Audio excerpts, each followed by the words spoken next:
Hello again and welcome to Mordian Mondays episode 25. For those of you that are new to this series, Mordian Mondays is where I document my progress on the Great Mordian Restoration Project, which is my painting endeavour to completely restore my Mordian 50th Rifles Infantry Regiment. Over 300 infantry, it's about 300 to 400 infantry, all of which need stripping down, rebase coating and repainting. And the reason I'm doing that is because this channel is named after my favourite regiment, the Mordian 50th Rifles, but unfortunately when I originally painted the models it was when I was much less skilled as a painter, and often the models were painted in the rush up to a tournament, so I didn't do a very good job. No such thing as too thin coats. Didn't base coat 90% of the hours. The paint really easily flaked off. Didn't use anything like washers, and so it's a bit of an embarrassment having the poster child of my channel to be the worst painted army that was featured in the videos.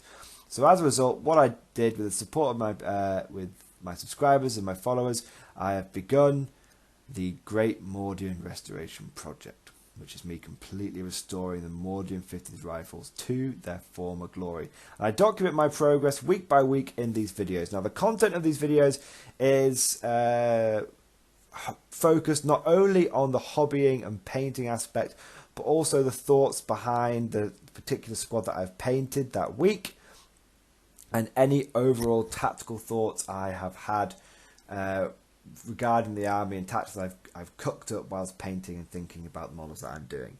So, bit of everything in there. There's some painting and hobbying advice, there's some tactics advice, and there's some general chit chat. So something for everyone.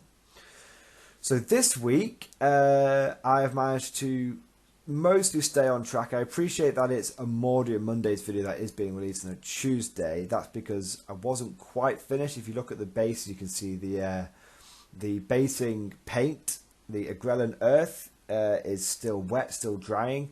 So I had to get the basing done. It wasn't ready yesterday on Monday. And I also wanted to get the Patreon supportive video out yesterday as well. So it's a Mordian Mondays on a Tuesday. But now the squad is all finished. And it is another... you guys are going to get sick of hearing me saying this. It is another Mordian assault squad. Now, I know I've painted a lot of these squads recently. In fact, this second platoon that I have been working on has almost exclusively been made up of assault squads, and the majority of them have been these Melta gun squads.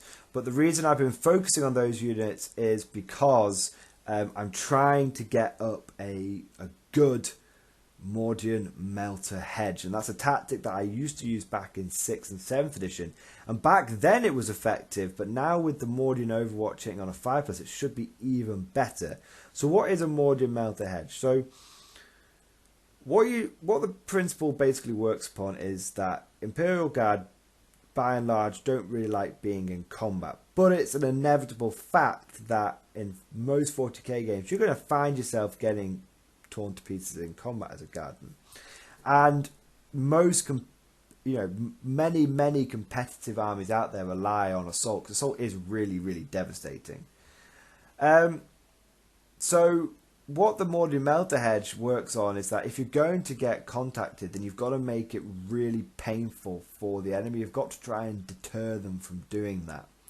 So you have typically at least a Melta gun in an infantry squad. Often you might run a Melta gun and a las cannon, and maybe even a plasma pistol if you're going all out. And so what you do is when the enemy charges you, they've got to take some serious overwatch. I mean, if you charge a couple of guardsman squads, maybe, and each one's got a Melta gun and a las cannon in there, or even just a Melta gun, then there's a good chance, especially now being hit on a 5+ by the Mordian Overwatch, you've got a 33% chance that each one of those Melta guns is going to hit you. So if you're a little lucky, if your opponent charges 2 of your squads and you've got a Melta gun in each, then if you're a little lucky, you should get a Melta gun hit. And if you've got 2 las cannons and 2 Melta guns, then you're guaranteed almost to get 1 hit. And if you're lucky, you're going to get 2 hits. And you know, 40k is one of those weird things, and anyone will tell you, sometimes it feels like someone's got to make a 5+, it's like they're rolling on a 2+. I don't know what it is about 40k dice, they just seem to love hitting 5+, which is, you know, or rolling 5+. Why when someone's got a 5+ field in their pain, it's a really big deal. So all it takes is for, if you're charging, let's say, Space Marine squad, 5-man Primera squad, and you're hoping to get in amongst these guard units and tie them up and you know, reduce the firepower coming at you the next turn, because they won't be able to fall back on first round fire, second round fire, they'll just get to normal round fire, which is nowhere near as good. You might want to charge in and tie them up. Now if you charge into a couple of infantry squads and they've got melta guns, for example, then there's a good chance you're going to lose 1 to 2 of your Primaris on the way in. Because then you've got all the las guns as well, and then yeah, that's a significant amount of your punching ability just gone straight away before you have even rolled to see if you make it in. You've lost a significant, you know, you've lost 2/3 of your squad at the very least. Even if you just lose 1 Primaris, it's 1 Primaris you've lost in your turn to your opponent's essentially free shooting. So it is a simple tactic. Essentially, make the assault as unpleasant as possible for your opponent. And ways you can do, if you start adding in priests and power swords into those squads, it means that even when the enemy actually makes it to they fight through the Overwatch, they lose a couple of guys, and then they've got to contend with all these guys from getting +1 attack each, and there's a couple of power swords in there, and suddenly it is a very, very unappealing prospect to charge those guard infantry. The Melta hedge, the anti-assault hedge, essentially. So it's a good sort of, it's a weird one. It's like a defensive tactic, but you want to use it aggressively, because what you want to do is you want to push up onto objectives, take board control, and then force your opponent. Say to your opponent, like, you know, come at me, bro, come at me. You want to take these objectives off me? Well, you're going to have to fight your way through overlapping melta gun hedges. And considering a lot of chapter approved missions these days are cumulative, as in you have to hold an objective for turn after turn to get more and more points, your opponent can no longer just sit back idly and let you sit on an objective and push you off it at the end of the game. They've got to actively try and push you off it in the middle of the game, which really favours the melta hedge tactic. It means they can't just sit back, they have to get on it, push you off that objective, and try and start accumulating points themselves. So it is an effective tactic. I have used it. My regular opponents can attest to its effectiveness. For example, Johnny over at Scholar Progenium, he often likes to get into combat with his Blood Angels, obviously, and he says it is really frustrating trying to assault a Mordian melta hedge gun line. It's really difficult, because you're losing so many Marines on your own turn, which is meant to be his best phase, and he's losing men. And it's almost like he doesn't want to assault in his assault phase, but then he's losing his main advantage. It's really difficult.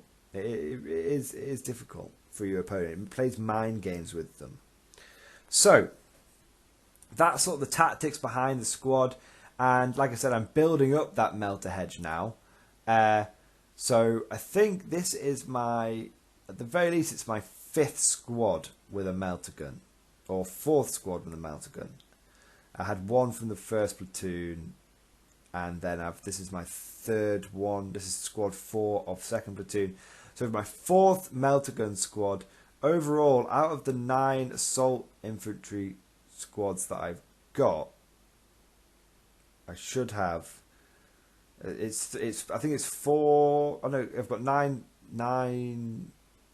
No, I don't have 9 assault infantry squads yet. I have 7. 4 with melta guns, or 3 with melta guns, and 4 with flamers. So it's a good anti-assault force. That we've got equal numbers of melta guns and flamers. That is really, your opponent does not want to get in to be charging that. But also the great thing about it is it's an assault force.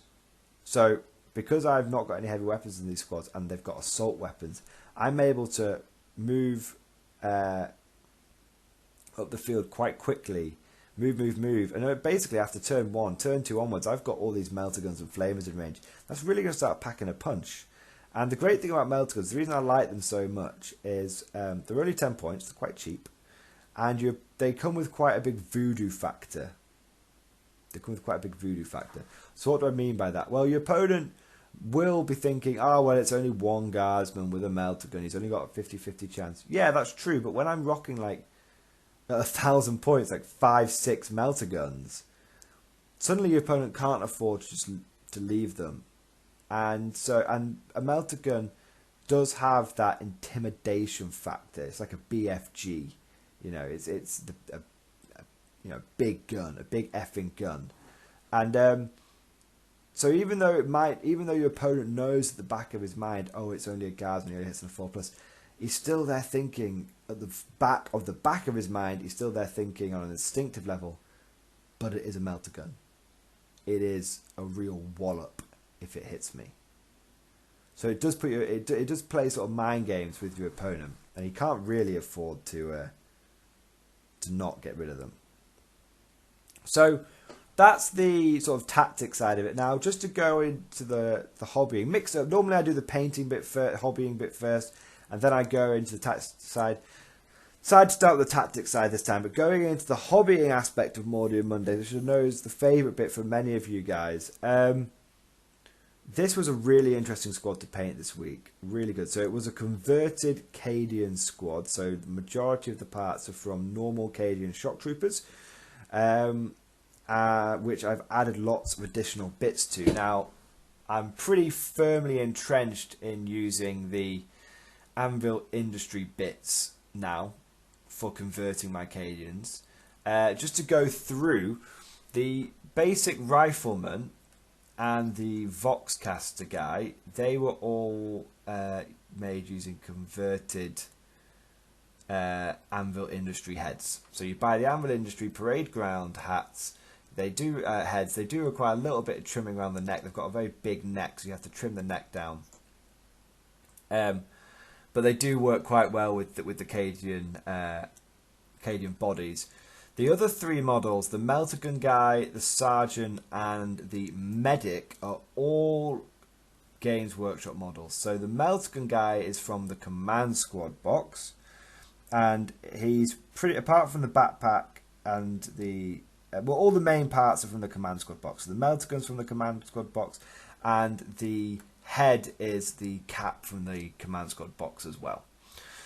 If you're wondering where that head's from, it is in the Command Squad box. And if you're wondering that the cool shoulder pad that he has with the star and the sort of golden embossed symbols on it, that's from you get that from the Command Squad box.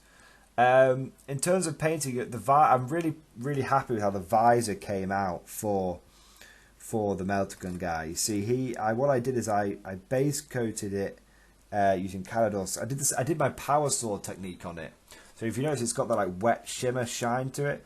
I did Calador Sky and then went over that with Soulstone Blue. Now I know Games Workshop will tell you that you should, Soulstone Blue and the technical paints, you do them over silver to make like a silvery gem. Nah, I don't really like that. What I like to do is to actually put the Soulstone Blue over a light blue, because then it makes like a really cool sort of power sword or shining electronic visor effect. I don't really want a gem. I don't want blue metal. I want vibrant popping blue, like a glaze, and that's what I found works really well there. So if you wonder how I get that effect, it's Calador Sky with technical Soulstone Blue over the top, and ignore Games Workshop when they said they're really for silvers. Colours on the Melta gun, just in case anyone's curious, I use Brass Scorpion for the power pack and the sort of Melta gun barrel. Now, if you'll notice, I used... I'll go over those bits in a second. Sergeant for the squad, he's pretty much just the officer model from the Command Squad box as well. Standard las pistol, chainsword, all his bits, his head, his body, all that. It's just an officer. But I've painted this guy up, so I could use him as like a lieutenant if I wanted to. But to be honest, he just looks good as a Mordian sergeant. Just looks cracking as a Mordian sergeant, so I just left him like that. And if you look throughout my army, there's multiple. I've used many command squad bits. I love that chest with like the sort of the golden. Is it torque? Basically, golden Aquila, like metal plate thingy on his chest. I really like that. I use that all throughout the squads. Don't really limit it just to sergeant models. Multiple squads I've got that featured. I often think it's been given to like a combat veteran. So if you see one of my regular riflemen with that officer's chest, just to represent that guy is hard. It's like a medal of you've survived your 15 hours kind of thing.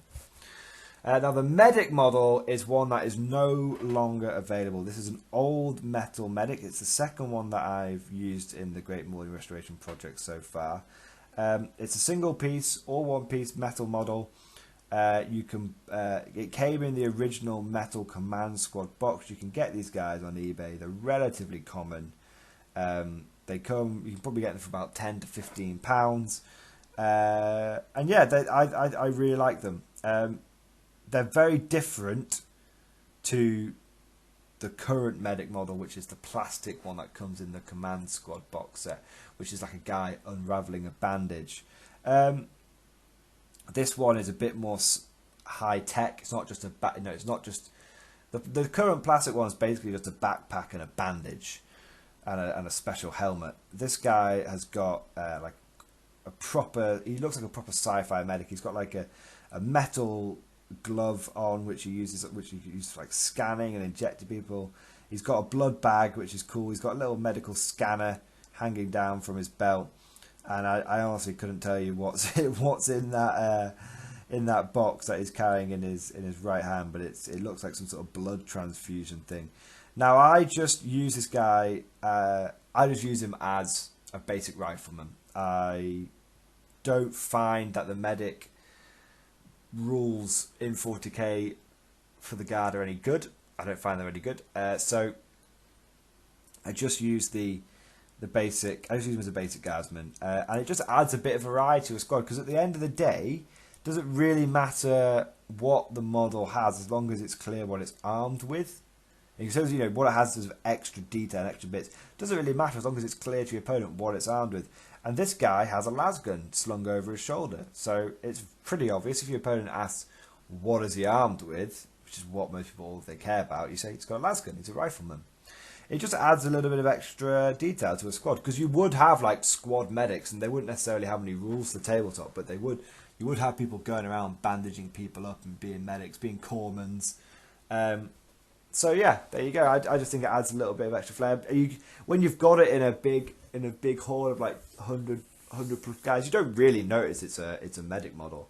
It just looks like a cool, different, unique rifleman. And I think it adds a cool bit of flavour. It does add some flavour to the squad. Now, going through some of the extra bits that I've added to these guys, some of the keen-eyed amongst you will have noticed that I've got backpacks on some of these guys. I've got it on 5 of the riflemen, so half the squad. I don't like to give everyone backpacks in the squad. I don't know why. I like to have about 50-50 in my converted Canaan squads, which means over the whole army it's about 25%. I have been thinking about adding backpacks to the metal Mordians, but I've not committed on that yet. I actually have 2 kinds of backpack featured in this squad. So the Melta gun guy and all the riflemen, but the one who's got the Auspex on his hip. So all of the other ones, they have the Anvil Industry haversacks. Okay, so these are sort of the old school Napoleonic War style backpacks. So you'll see he's got some of them have got like a tin mug.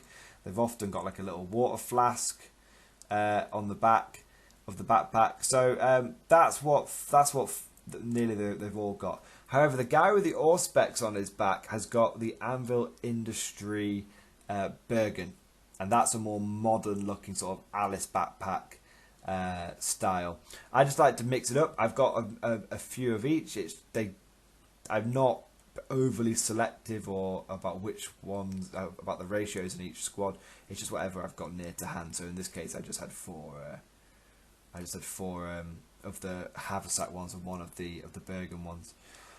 Now, in terms of extra bits in this squad, so we're looking at grenades and pouches and stuff. Actually, the majority of the parts didn't come from the Imperial Guard kit. Some of them did, like the two guys without backpacks. Their sheaths and power packs and water bottles and grenades. They do come from the basic Guard kit, but the rest of them actually have a lot of parts. In fact, the Sergeant also has bits from the Command Squad box set, but the rest of them actually have parts from the Marine Tactical Squad box set. So you'll see some of the frag grenades are a bit bigger, a bit chunkier than the Guard ones. They look a little different. The Guard one's got lots and lots of little bobbles for the fragmentation. The Marine ones has got a few bigger bobbles for the fragmentation. And the pouches, so it's really interesting. So in the Guard kit, you actually don't get that many like lasgun pouches, and you only actually get one with a single extra power cell in. In the Marine kit, you actually get lots and lots of small sort of pouches you can put on your Marines. And I found that they come, like there's on a couple of models you'll see they come in like a triple. 1, 2, 3. I think they look really, really good. Also, you'll see there's some crack grenades on the squad. They're the smooth ones. I just use them all as frag grenades.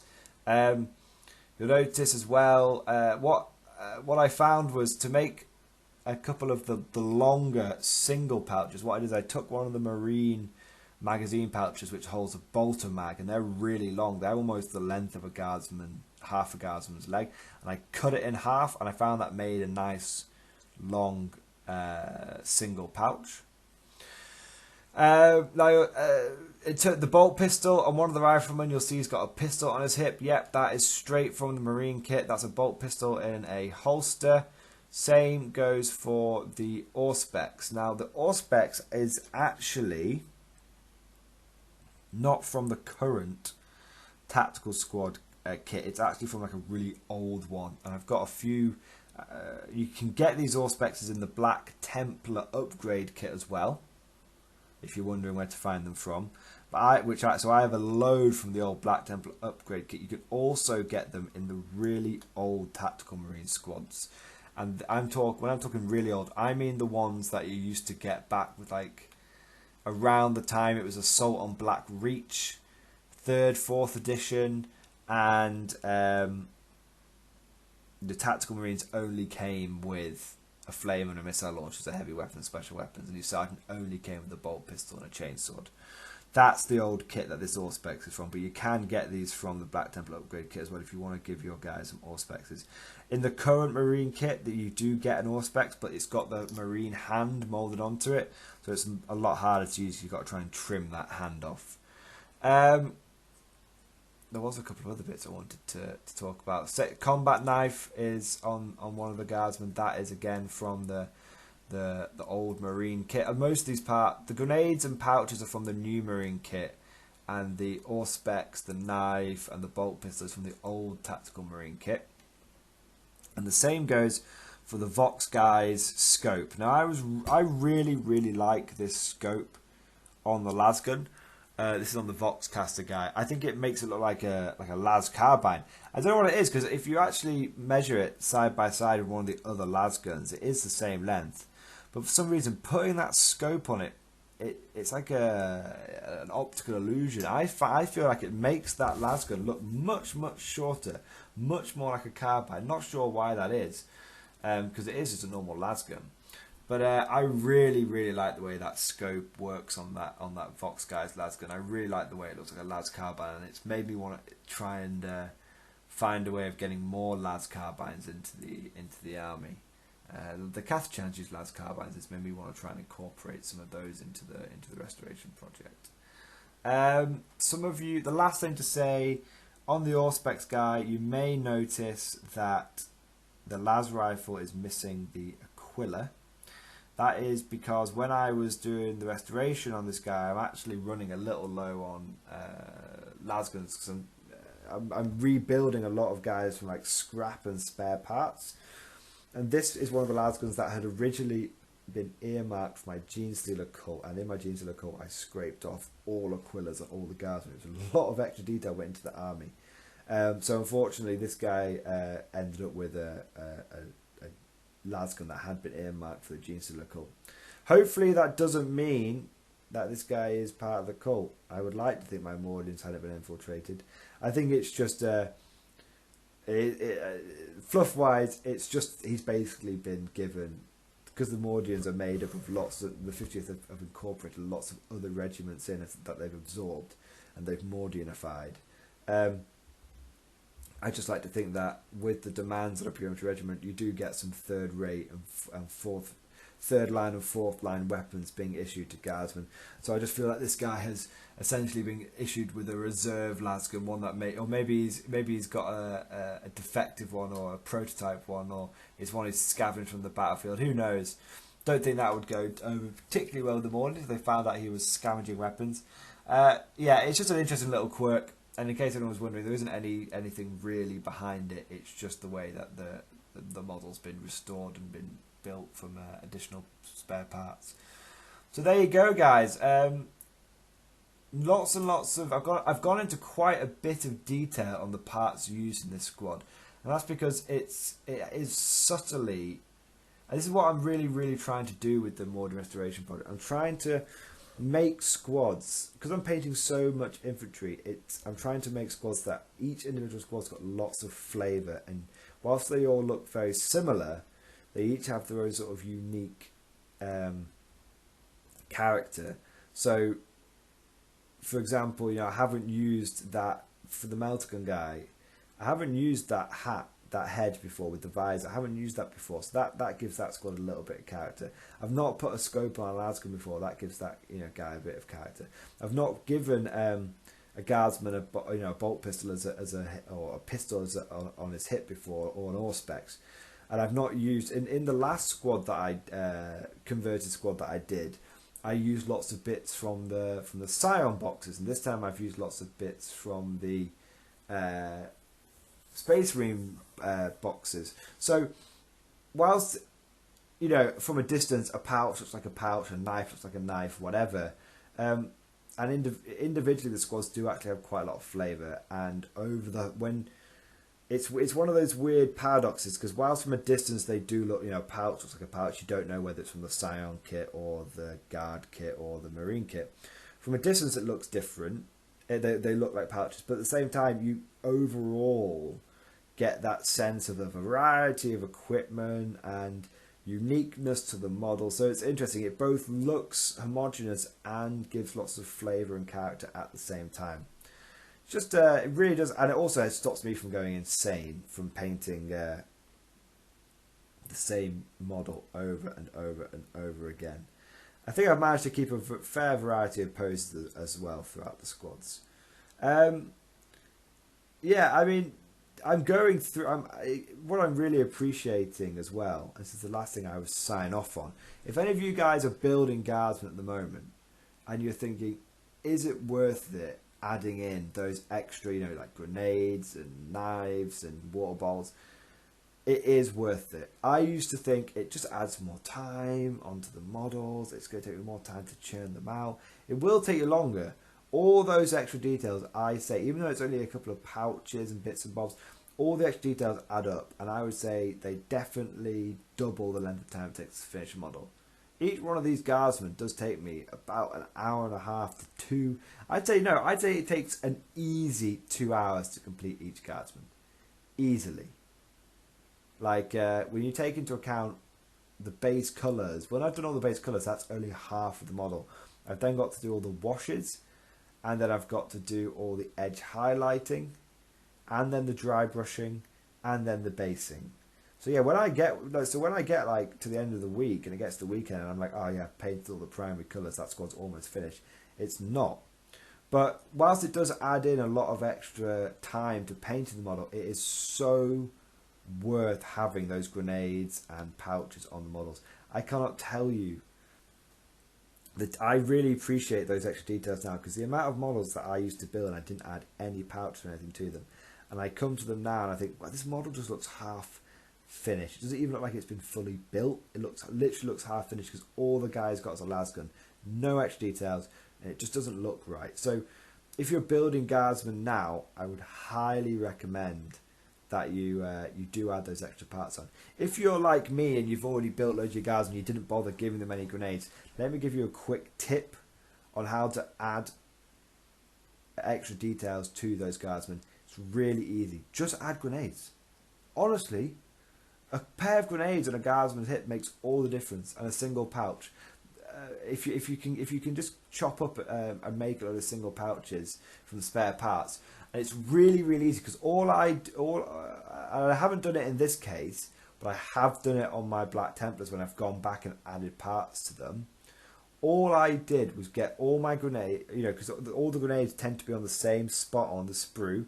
Get my lead belcher spray, spray both sides of the sprue, spray all the grenades in one go, then chop them up. Where the little bit of bare plastic is exposed when you're removing the sprue, little bit of iron breaker to cover that blob. Stick it on your guy, give it a quick wash.